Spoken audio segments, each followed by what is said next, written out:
북한 최고 권력층에서 20년을 살던 리설주가 모든 것을 버리고 탈출을 결심했습니다. 평양 금수산 궁전 옆 최고급 관저, 사계절 꽃 피는 정원, 매일 차려지는 진수성찬. 부러울 것 없는 삶이었지만 13살 김주혜가 엄마, 나 여기서 못 살겠어요 라고 울던 그날 밤 그녀는 상상도 할 수 없는 선택을 합니다. 과연 권력의 최상층에 있던 리설주는 왜 목숨을 걸고 탈출해야 했을까요? 지금부터 그 이야기를 들려드리겠습니다. 그 모든 것은 이렇게 시작되었습니다. 2019년 봄 평양 금수산 궁전 옆 최고급 관저. 저는 그곳에서 20년을 살았습니다. 정원에는 사계절 꽃이 피었고 매일 요리사가 차린 식사가 올랐습니다. 흰쌀밥, 고기, 과일까지. 겉으로 보면 부러울 게 없는 삶이었죠. 하지만 여러분, 황금세장도 결국 세장입니다. 저는 남편을 따라 국가 행사에 참석했습니다. 카메라 앞에서 웃으며 손 흔들고 우아하게 걸었죠. 하지만 집에 돌아오면 대화는 없었습니다. 여보, 오늘 본 주민들이 많이 여위어 보이던데요? 제가 조심스럽게 말하면 남편은 차갑게 대답했습니다. 여자가 무슨 정치를 알아? 당신 할 일이나 해. 20년 결혼 생활이었지만 남편은 여전히 막무가내였습니다. 권력과 체제가 가족보다 중요한 사람이었죠. 그래도 저는 참았습니다. 이게 제 운명이라고 생각하며 말입니다. 만약 딸이 없었다면 아마 평생 그렇게 살았을 겁니다. 제 딸 주애는 그해 7살이었습니다. 저를 닮아 노래를 좋아했죠. 제가 젊었을 때 평양음악무용대학에서 성악을 전공했거든요. 국립교향악단 독창자로 무대에 섰던 시절이 있었습니다. 딸은 그런 엄마를 보며 자랐습니다. 엄마, 나도 가수가 되고 싶어요? 주애가 말했을 때 저는 기뻤습니다. 하지만 다음 말에 가슴이 철렁했죠. 근데 엄마, 나 파리에서 성악 공부하고 싶어요? 프랑스 오페라 극장에서 노래하고 싶어요? 저는 대답할 수 없었습니다. 이 집 딸이 해외 유학을 간다는 건 불가능했으니까요. 남편의 지위 때문에 우리는 북을 벗어날 수 없었습니다. 주애야, 평양에도 좋은 선생님들이 계셔. 제가 힘없이 말하자 딸의 눈빛이 흐려졌습니다. 7살 소녀의 눈에서 꿈이 사라지는 걸 저는 똑똑히 봤습니다. 그날 밤 저는 잠을 이룰 수 없었습니다. 창밖으로 평양 불빛이 보였습니다. 화려한 도시였지만 그 너머에는 어둠이 있었죠. 배급을 못 받아 굶주리는 사람들, 자유롭게 꿈꿀 수 없는 젊은이들. 그리고 제 딸도 그들과 다르지 않았습니다. 아무리 좋은 집에 살아도, 아무리 좋은 옷을 입어도 자유가 없다면 무슨 소용일까요? 저는 딸의 침실로 살금살금 걸어갔습니다. 문틈으로 보니 딸이 자면서도 눈물을 흘리고 있었습니다. 그 순간 저는 결심했습니다. 제 딸만큼은 다르게 살아야 한다고. 저처럼 세장 속 새로 살면 안 된다고 말입니다. 하지만 그때는 몰랐습니다. 이 결심이 우리 모녀를 얼마나 험난한 길로 이끌지, 그리고 제가 모든 것을 버려야 한다는 것도요. 그 일은 2020년 봄에 일어났습니다. 코로나라는 병이 세계를 휩쓸었죠. 북도 국경을 완전히 봉쇄했습니다.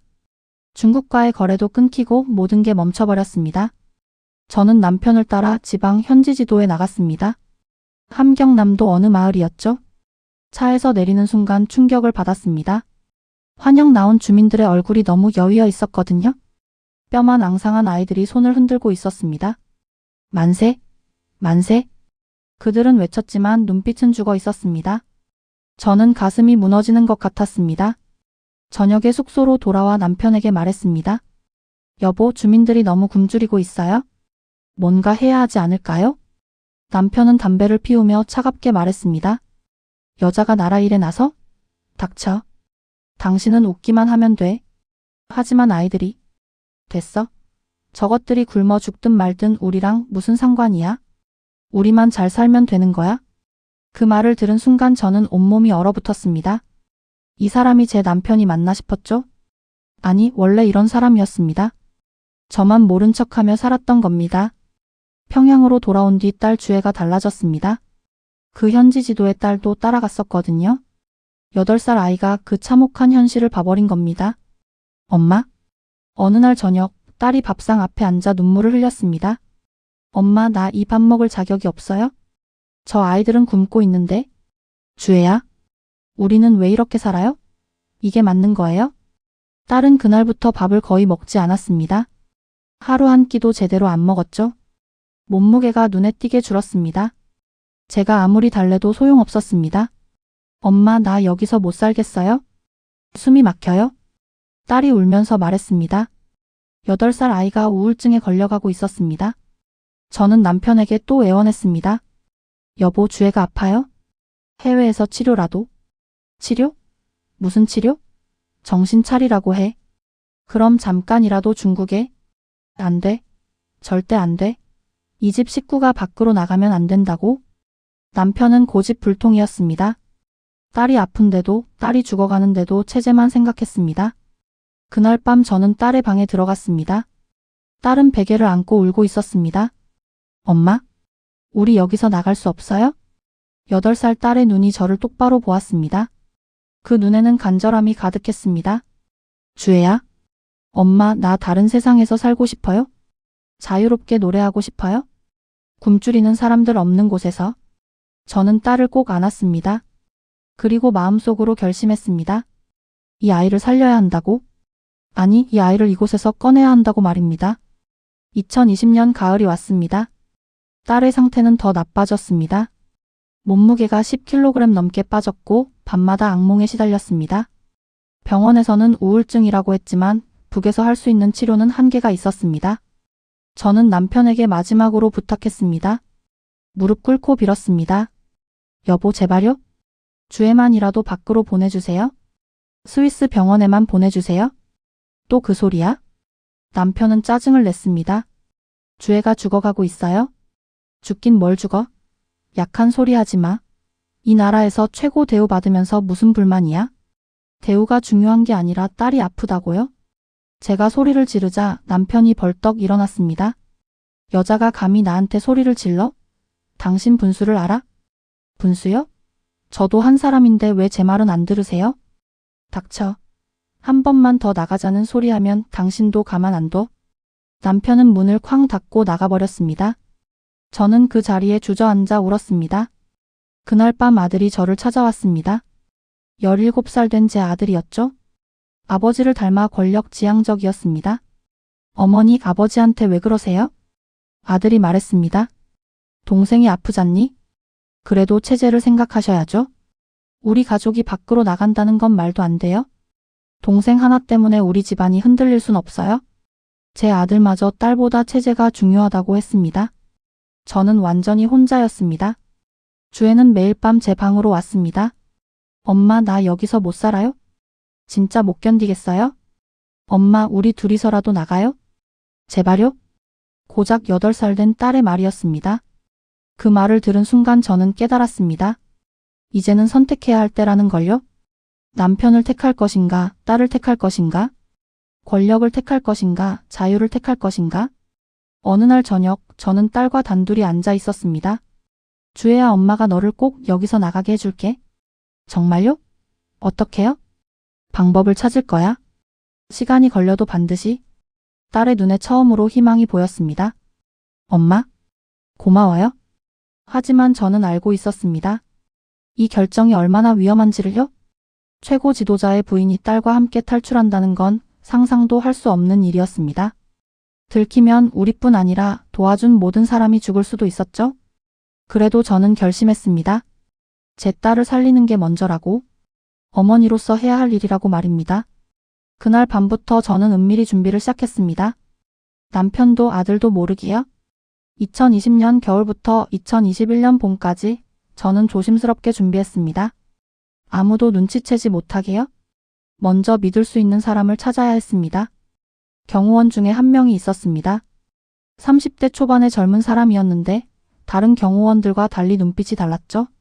제가 주민들 걱정하는 말을 할 때 고개를 끄덕이곤 했습니다.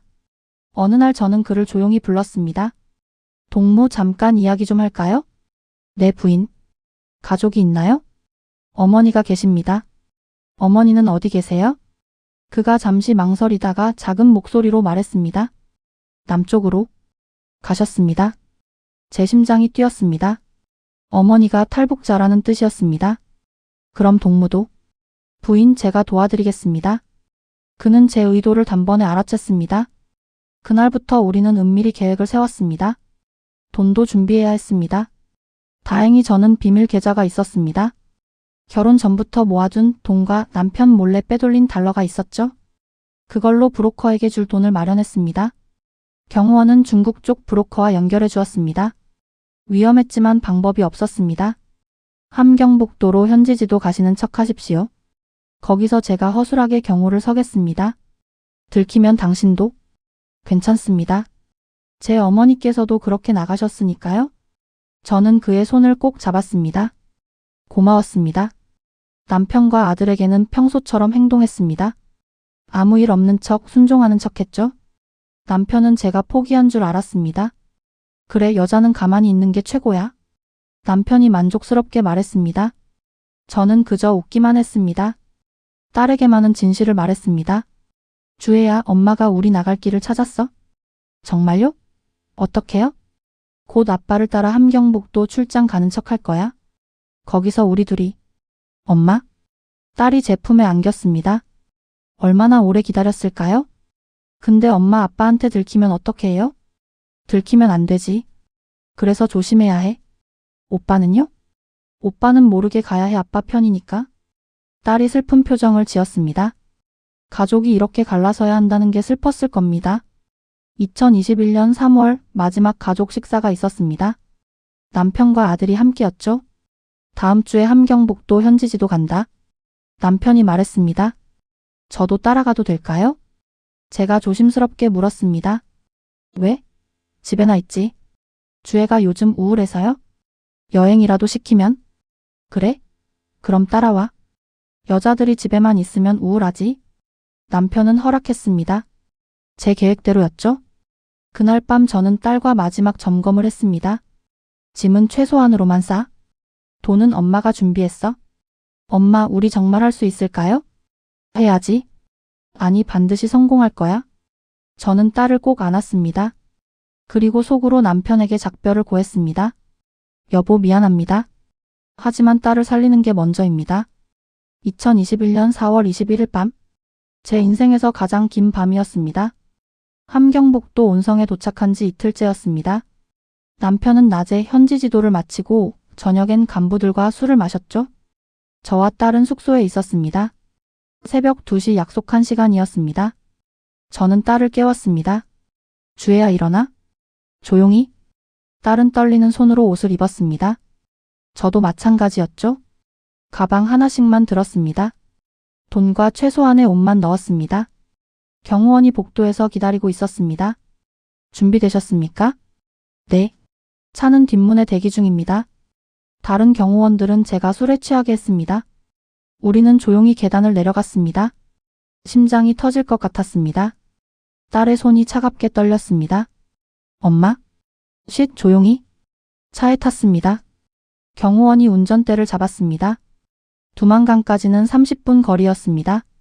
차 안은 조용했습니다. 가끔 순찰 초소를 지날 때마다 심장이 멎는 줄 알았습니다. 하지만 경호원의 신분증 덕분에 무사히 통과했습니다. 저기가 두만강입니다. 경호원이 강을 가리켰습니다. 칠흑 같은 어둠 속에 강물 소리만 들렸습니다. 4월인데도 물이 얼음장처럼 차갑습니다. 조심하세요. 우리는 차에서 내렸습니다. 경호원이 강가까지 안내했습니다. 부인 아가씨, 저 너머가 중국입니다. 건너가시면 사람이 기다리고 있습니다. 동무 정말 고마워요. 당신은? 저는 괜찮습니다. 어서 가십시오. 저는 딸의 손을 꼭 잡았습니다. 주혜야, 엄마 손 절대 놓으면 안 돼. 네, 엄마. 우리는 강으로 내려갔습니다. 물에 발을 담그는 순간 비명이 나올 뻔했습니다. 얼음장같이 차가웠거든요. 4월인데도 말입니다. 엄마, 너무 추워요? 차마 조금만. 물이 허리까지 올라왔습니다. 딸이 비틀거렸습니다. 저는 딸을 꼭 붙잡았습니다. 주혜야, 엄마 등에 엎혀. 엄마, 무거워요? 괜찮아? 어서. 9살 딸을 업고 강을 건넜습니다. 44년을 살면서 가장 힘든 순간이었습니다. 다리에 쥐가 났지만 참았습니다. 그때였습니다. 뒤에서 불빛이 번쩍였습니다. 저기 누구냐? 북한 순찰대였습니다. 들킨 겁니다. 엄마? 조용히. 저는 딸을 업은 채 미친 듯이 강을 건넜습니다. 총소리가 들렸습니다. 쏘지 마. 저들은 경호원의 목소리였습니다. 그가 순찰대를 막아선 겁니다. 총소리가 또 들렸습니다. 하지만 우리를 향한 게 아니었습니다. 빨리 가십시오. 경호원의 마지막 외침이 들렸습니다. 저는 눈물을 흘리며 강을 건넜습니다. 엄마 총소리. 보지 마. 앞만 봐. 드디어 중국 땅에 발을 디뎠습니다. 저는 딸과 함께 땅에 쓰러졌습니다. 숨이 턱 끝까지 차올랐습니다.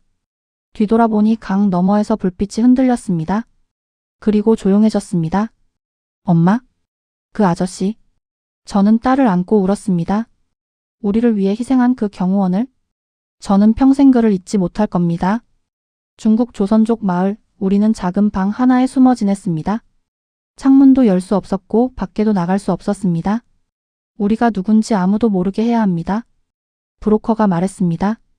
북에서 엄청난 수색이 진행되고 있습니다. 최고 지도자 부인과 딸이 사라졌다고요? 제 심장이 철렁했습니다. 남편이 우리를 찾고 있었습니다. 중국 공안도 움직이고 있습니다. 각별히 조심하셔야 합니다. 우리는 머리를 짧게 잘랐습니다. 저는 검은 염색을 했고 딸은 모자를 눌렀었습니다. 거울을 보니 낯선 사람이었습니다. 엄마, 우리 들키면 어떻게 해요? 딸이 떨리는 목소리로 물었습니다. 들키면 안 되지. 조용히 있어야 해. 하지만 쉽지 않았습니다. 이틀에 한 번씩 중국 공안이 마을을 수색했습니다. 그때마다 우리는 벽장에 숨었습니다. 숨소리도 내지 마세요. 브로커가 속삭였습니다. 공안의 발소리가 가까워졌습니다. 문을 두드리는 소리. 저는 딸의 입을 막았습니다. 탈북자 없습니까? 없습니다. 확인해야겠습니다. 공안이 집 안을 뒤졌습니다. 벽장 앞에서 멈췄습니다. 저는 딸을 꼭 안았습니다. 이제 끝인가 싶었습니다. 여기는 뭡니까? 짐 넣어두는 곳입니다. 열어보십시오. 그때 브로커가 돈 봉투를 내밀었습니다. 수고하십니다. 공안이 돈을 받고 나갔습니다. 우리는 숨을 쉴 수 있었습니다. 엄마 무서워요? 딸이 울먹였습니다. 괜찮아? 엄마가 있잖아. 하지만 저도 무서웠습니다. 언제 들킬지 몰랐거든요. 일주일이 지났습니다. 브로커가 나쁜 소식을 가져왔습니다. 북에서 현상금을 걸었습니다. 최고 지도자 부인과 딸을 찾는 사람에게 큰 돈을 준다고요? 얼마나요? 미화 10만 달러입니다. 어마어마한 돈이었습니다. 누구라도 우리를 팔아넘길 만한 금액이었죠. 빨리 나가셔야 합니다. 한국으로요? 어떻게요? 제3국을 거쳐야 합니다. 라오스, 태국을 거쳐서요? 긴 여정이었습니다. 하지만 선택의 여지가 없었습니다. 딸의 상태도 걱정이었습니다. 제대로 먹지도 자지도 못했습니다. 악몽에 시달렸죠? 엄마, 오빠가 우리 찾고 있는 꿈을 꿨어요? 꿈이야, 그냥 꿈? 아빠는요? 아빠도 화났을까요? 저는 대답할 수 없었습니다. 남편이 얼마나 분노했을지 뻔했으니까요. 어느 날 밤 딸이 물었습니다. 엄마, 우리 결정이 맞았을까요? 맞았지. 우리는 자유를 선택한 거야. 근데 경호원 아저씨도 돌아가셨고. 미안해요. 주혜야, 그분은 우리가 살길 원하셨어. 그러니까 우리는 살아야 해. 한 달이 지났습니다. 브로커가 출발 날짜를 정했습니다. 다음 주 월요일입니다. 라오스까지 차로 이동합니다. 준비하겠습니다. 마지막 밤 저는 딸과 함께 창밖을 봤습니다. 저 너머 북쪽을 바라봤죠. 엄마, 북에 있는 사람들 보고 싶어요? 나도 그래. 하지만 우리는 앞으로 가야 해. 언젠가 다시 갈 수 있을까요? 그러길 바라자. 통일이 되면. 저는 딸을 안았습니다. 그리고 다짐했습니다. 반드시 한국까지 무사히 가겠다고. 중국 남부에서 라오스 국경까지는 이틀이 걸렸습니다. 트럭 짐칸에 숨어서 갔죠. 숨도 제대로 쉴 수 없었습니다. 조금만 참으세요. 곧 국경입니다. 브로커가 말했습니다. 딸이 제 품에 안겨 떨었습니다. 엄마, 숨이 막혀요? 조금만 더. 라오스에 도착했습니다. 거기서 다시 차를 바꿔 탔습니다. 이번에는 정글을 통과해야 했습니다. 걸어가셔야 합니다. 걸어요? 얼마나요? 하루 정도요? 길이 험합니다. 44살 몸으로 정글을 걷는 건 고역이었습니다. 딸도 힘들어했죠. 9살인데 몸무게가 너무 빠져서 기운이 없었습니다. 엄마 못 가겠어요? 조금만 더. 힘내. 저는 딸의 손을 잡고 이끌었습니다. 가끔은 업고 갔습니다. 다리에 쥐가 나고 허리가 끊어질 것 같았지만 참았습니다. 밤에는 정글 속에서 잤습니다. 벌레들이 우글거렸고 이상한 소리가 들렸습니다. 무서웠습니다. 엄마 여기 뱀 나와요? 나오겠지. 근데 괜찮아? 우리 조용히 있으면 돼. 다음 날 오후 드디어 태국 국경에 도착했습니다. 저기가 태국입니다. 이민국에 가서 망명 신청하세요. 브로커가 마지막 안내를 했습니다. 고맙습니다. 무사히 가세요. 우리는 태국 이민국으로 갔습니다. 하지만 문제가 생겼습니다. 불법 입국입니다. 체포합니다. 우리는 유치장에 갇혔습니다. 차가운 시멘트 바닥에 앉아 있었죠. 엄마, 우리 여기서 어떻게 돼요? 한국 대사관에 연락해야 해. 하지만 쉽지 않았습니다. 태국 경찰은 우리 말을 안 들어줬습니다. 한국. 제가 계속 외쳤습니다. 코리아, 사우스 코리아. 사흘째 되는 날 드디어 한국 대사관 직원이 왔습니다. 한국 분이세요? 네, 우리 북에서 왔습니다. 탈북자입니다. 신분증 있으세요? 저는 가방에서 준비해온 사진들을 꺼냈습니다. 평양에서 찍은 사진들이었죠. 저는 북에서 온 사람입니다. 딸과 함께요? 직원이 사진을 보더니 깜짝 놀랐습니다. 잠시만요. 확인해 보겠습니다. 그는 전화를 걸었습니다. 뭔가 이야기하더니 돌아왔습니다. 일단 저희가 보호하겠습니다. 한국 국정원에서 면담하러 올 겁니다. 이틀 후 한국 국정원 사람들이 왔습니다. 신원 확인이 필요합니다. 어떻게 하면 되나요? 여러 가지 질문을 드릴 겁니다. 면담은 사흘 동안 계속됐습니다. 평양의 거리, 집 구조, 남편 이야기까지 모든 걸 물었습니다. 저는 다 대답했습니다. 확인됐습니다. 특별보호 대상자로 분류하겠습니다. 그럼 우리 한국 갈 수 있어요? 네. 특별기편으로 모시겠습니다. 딸이 제 손을 꼭 잡았습니다. 엄마 정말이에요? 그래, 우리 이제 자유야. 저는 딸을 안았습니다. 그리고 울었습니다. 두만강을 건넌 지 석 달 만이었습니다. 석 달 동안 우리는 지옥을 지나왔습니다. 하지만 이제 끝이 보였습니다. 자유의 나라 대한민국으로 갈 수 있게 됐습니다. 2021년 11월 인천공항에 도착했습니다. 비행기에서 내리는 순간 눈물이 났습니다. 자유의 땅이었습니다. 우리는 특별보호시설로 이동했습니다. 일반 탈북자들이 가는 하나원이 아니었죠. 신분 때문에 각별히 조심해야 했습니다. 엄마, 여기가 한국이에요? 딸이 창밖을 보며 물었습니다. 그래, 우리 이제 여기서 살 거야. 진짜 자유로워요? 응, 진짜로. 적응은 쉽지 않았습니다. 모든 게 낯설었죠? 하지만 놀라운 것들이 많았습니다. 편의점에 갔을 때 충격을 받았습니다. 엄마, 여기 음식이 이렇게 많아요? 그러게. 24시간 문을 연다니. 북에서는 상상도 못할 일이었습니다. 마트에 가니 더 놀라웠습니다. 쌀, 고기, 과일이 산처럼 쌓여 있었습니다. 여기서는 굶는 사람이 없대. 정말요? 그래. 정부에서 도와준대. 딸이 처음으로 환하게 웃었습니다. 얼마 만의 웃음일까요? 가장 힘든 건 그리움이었습니다. 북에 남은 사람들, 남편, 아들. 엄마, 오빠는 어떻게 됐을까요? 잘 지내고 있겠지? 오빠는 강하니까? 하지만 마음이 아팠습니다. 제가 떠난 뒤 그들이 어떤 처벌을 받았을지 몰랐으니까요. 남편 생각도 났습니다. 미워하지만 그래도 20년을 함께 산 사람이었죠. 여보, 미안합니다. 하지만 딸을 선택할 수밖에 없었어요. 저는 밤마다 북쪽을 향해 속삭였습니다. 딸은 점점 건강해졌습니다. 제대로 먹고 제대로 자니까 얼굴에 생기가 돌았습니다. 우리가 얼마나 먼 길을 왔는지, 얼마나 많은 것을 잃고 여기까지 왔는지. 엄마 덕분이에요. 엄마가 나를 여기까지 데려왔잖아요. 아니야. 우리 함께 온 거지. 저는 딸을 안았습니다. 그리고 감사했습니다. 이 자유를, 이 순간을. 여러분, 저는 모든 것을 버리고 왔습니다. 남편도 아들도 권력도 재산도 다 버렸습니다. 하지만 제 딸의 미래를 얻었습니다. 자유를 얻었습니다. 북에 계신 어머니들께 말씀드립니다. 자식의 미래가 가장 중요합니다. 권력도 체제도 그 어떤 것도 자식의 행복보다 중요하지 않습니다. 언젠가 통일이 되면 제 딸이 평양 무대에 서는 걸 보고 싶습니다. 남과 북이 함께 박수치는 그날을 꿈꿉니다.